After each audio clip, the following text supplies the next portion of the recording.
आजकल वो हमसे डिजिटल नफरत करते हैं, हमें ऑनलाइन देखते ही ऑफलाइन हो जाते हैं। नमस्कार दोस्तों, मैं विजय कसाना डिजिटल फ्री शिक्षा के यूट्यूब चैनल पर आपका स्वागत करता हूं। दोस्तों, एचएससी चेयरमैन साहब का इंटरव्यू हुआ है और उस इंटरव्यू में चेयरमैन साहब खुलकर बोले हैं सीईटी क्वालिफाई पर। इसके अलावा साथियों ऐसे कई मुद्दे हैं जिनके बारे में हम बार बार चेयरमैन साहब को दोष देते हैं या फिर एचएससी या फिर हरियाणा स्टाफ सिलेक्शन कमीशन को दोष देते हैं। उनके बारे में भी चेयरमैन साहब ने खुलकर जवाब दिए हैं। इसके अलावा आपके लिए गुड न्यूज कह सकते हैं या खुशखबरी या बड़े धमाके कह सकते हैं, वो भी आपके लिए साथियों आए हैं। कब आपका एग्जाम होने वाला है, विशेषकर जो बड़े ग्रुप है 56 ग्रुप की एग्जाम डेट को लेकर भी चेयरमैन साहब ने बताया है। पूरी इंफॉर्मेशन विस्तार से आपको इस वीडियो में बताई जाएगी, इसलिए वीडियो अंत तक जरूर देखें। और साथियों, चैनल को अगर सब्सक्राइब नहीं किया है तो चैनल को सब्सक्राइब कर लें। चलिए अब मुद्दे पर चलते हैं। साथियों, चेयरमैन साहब के बारे में या फिर एचएससी के बारे में युवाओं की भी धारणा बनी हुई है, या फिर बार बार हम जो भी अगर प्रक्रिया भर्ती की प्रक्रिया कुछ गलत होती है तो एचएससी ने कर दिया या फिर चेयरमैन साहब ने कर दिया। इसके अलावा कोई पॉलिसी अगर विभाग बनाकर एचएससी को भेजता है और एचएससी ने वही पॉलिसी एडवर्टाइजमेंट में रख दी, पॉलिसी गलत है या उसमें कुछ कमी है, तो उसका भी दोष हम एचएससी या चेयरमैन साहब को देते हैं। इसके बारे में चेयरमैन साहब ने कहा है कि पॉलिसी का मैटर होता है, वो जैसे क्वालिफिकेशन की पॉलिसी है तो वो विभाग जारी करता है, या फिर हरियाणा सरकार कोई पॉलिसी बनाती है, चाहे सीईटी की पॉलिसी हो या साथियों जो PPP वाली पॉलिसी है उसमें भी जैसे PPP का सारा डाटा उठाया जाता है, फैमिली आईडी का जो डाटा है वो एचएससी के फॉर्म में भरा जाता है, ग्रुप डी वाले फॉर्म में भी अब डाटा मांगा जा रहा है। तो उसमें जो बदलाव होते हैं ये पॉलिसी मैटर होते हैं, और इस कारण से साथियों दोष दिया जाता है आयोग को या फिर चेयरमैन साहब को।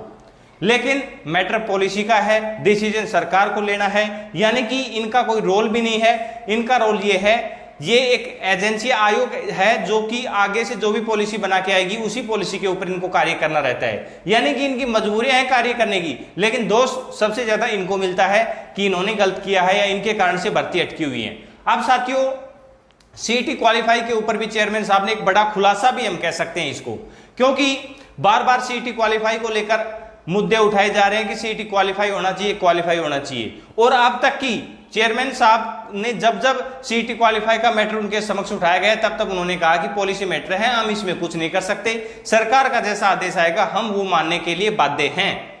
आज साथियों चेयरमैन साहब ने इसके बारे में है कि जो सीईटी मेंस एग्जाम के लिए 4 गुना बुलाने का मैटर है, टोटल 32,000 पद हैं। 32,000 पदों में से 18,000 पद ऐसे हैं जिनमें से 4 गुना या फिर उनसे कम कैंडिडेट हैं, यानी कि 4 गुना के लगभग कैंडिडेट मान सकते हैं। उसमें सभी क्वालिफाई कैंडिडेटों का एग्जाम देने का मौका मिलेगा, यानी कि 18,000 के लिए तो ये एग्जाम क्वालिफाई ही समझो। जो 18,000 पोस्टें हैं उनके लिए जो कैंडिडेट एग्जाम देने वाले हैं, जिनमें से 12,000 पदों के लिए तो जो एग्जाम है 1 और 2 जुलाई को होने भी वाला है। तो साथियों बची हुई 14,000 पोस्टों के लिए लड़ाई है, जिसमें कैंडिडेट ज्यादा हैं या भारी भरकम भीड़ है।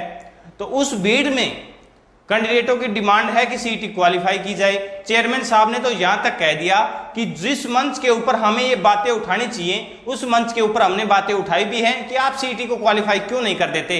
ये 14,000 पोस्टों की तो बात है, यानी कि आपकी तरफ से मुद्दा चेयरमैन साहब ने जरूर आगे उठाया है। अब डिसीजन लेना सरकार का कार्य साथियों, डिसीजन लेना एचएससी का कार्य नहीं है। इसके अलावा साथियों जो ग्रुप नंबर 56 की एग्जाम डेट की बात करें तो 9 जुलाई इसकी एग्जाम डेट बताई जा रही है। इसके अलावा टीजीटी भर्ती के 5 जुलाई से डीवी शुरू होने वाले हैं और 1 तारीख से यानी कि 1 जुलाई से फिजिकल की बातें भी की जा रही हैं कि ताऊ देवीलाल स्टेडियम में फिजिकल शुरू होने वाले हैं, जिन भर्तियों में फिजिकल की प्रक्रिया रहने वाली है। और जो 32,000 पदों में से पोस्ट हैं जिन जिन के लिए फिजिकल है उनका फिजिकल यानी कि पहले पीएमटी करवाया जाएगा।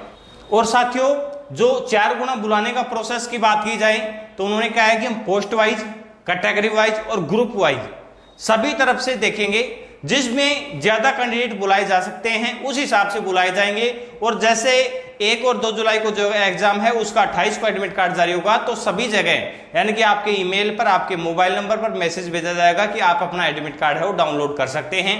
वैसे साथियों सार्वजनिक रूप से लिस्ट जारी नहीं की जाएगी, लेकिन कैंडिडेट के पास मैसेज जरूर जाएगा। सार्वजनिक लिस्ट जारी होगी टीजीटी भर्ती की। टीजीटी भर्ती में जिन भी कैंडिडेटों ने सोशियो इकोनॉमिक नंबर लिए हैं उनकी सार्वजनिक लिस्ट जारी कर दी जाएगी।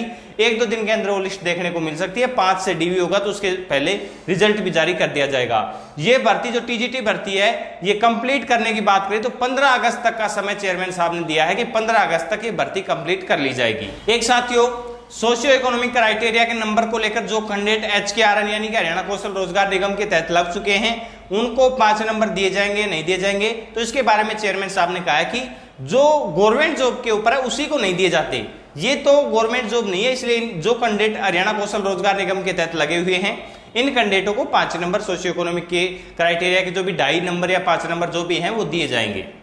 और साथियों अदर स्टेट वालों के जो सोशियो इकोनॉमिक क्राइटेरिया के नंबर पर चेयरमैन साहब ने कहा है कि कोर्ट के द्वारा आदेश आया है, पॉलिसी बनाई गई है कि अदर स्टेट वालों को जो नंबर दिए जाएंगे, लेकिन अभी कई जो प्रोसेस है वो बाकी हैं, उनसे वेरिफिकेशन भी मांगा जाएगा, इनकम वेरिफिकेशन भी है, क्योंकि रूल हरियाणा वालों के लिए तो लागू होगा नहीं, वहां पर भी लागू होगा। अब उसको में प्रोसेस साथियों बहुत हार्ड प्रोसेस करके और इसमें हरियाणा वालों को ज्यादा से ज्यादा फायदा हो सके ऐसा उनके कहने का जो मतलब है वो निकाला जा सकता है।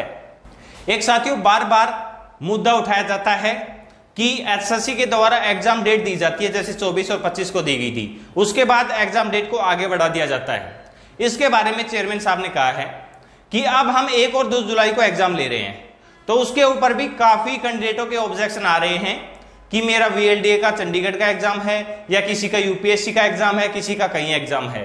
तो साथियों उन्होंने कहा है कि एग्जाम आपस में क्लैश जरूर होंगे।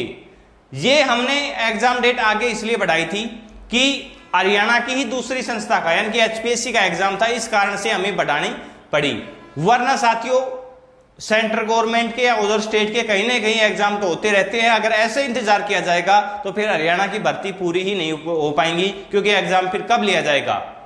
हर सैटरडे और संडे को किसी न किसी भर्ती का एग्जाम कहीं ना कहीं तो होता ही है। तो वो भी साथियों नोट करने वाली बात है कि कैंडिडेट को डिसाइड करना होगा कि उसे कौन से एग्जाम को प्रेफरेंस देनी होगी अगर उसका 2 या 3 जगह एग्जाम है तो। हाँ, हरियाणा की 2 संस्थाओं में टकराव ना हो इसीलिए उन्होंने ये जो एग्जाम डेट है वो आगे बढ़ाई है।